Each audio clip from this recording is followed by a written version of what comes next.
भातसा नदीत निर्माल्यासह प्लास्टिक कचरा, जलप्रदूषणाचा धोका वाढला. नदी स्वच्छतेवर प्रश्नचिन्ह, पर्यावरण प्रेमींकडून चिंता व्यक्त. शहापूर तालुक्यातील जीवनदायिनी भातसा नदीत निर्माल्य आणि प्लास्टिक कचरा टाकला जात असल्याचे चित्र समोर आले आहे. धार्मिक श्रद्धेच्या नावाखाली नदीचे प्रदूषण होत असल्याने पर्यावरण प्रेमी आणि नागरिकांमधून आता चिंता व्यक्त केली जात आहे.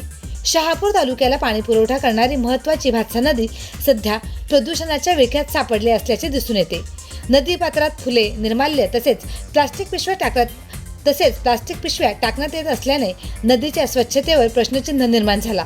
धार्मिक विधी आणि पूजा अर्चेनंतर निर्माल्य थेट नदीत विसर्जित केले जात असल्याचे अनेकदा आढळून येते.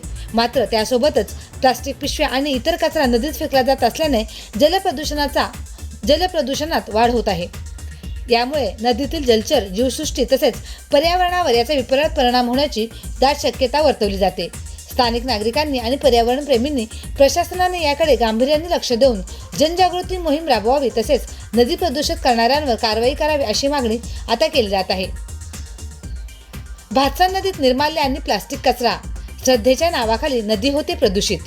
जलप्रदूषण रोखण्यासाठी कठोर उपाययोजनांची गरज.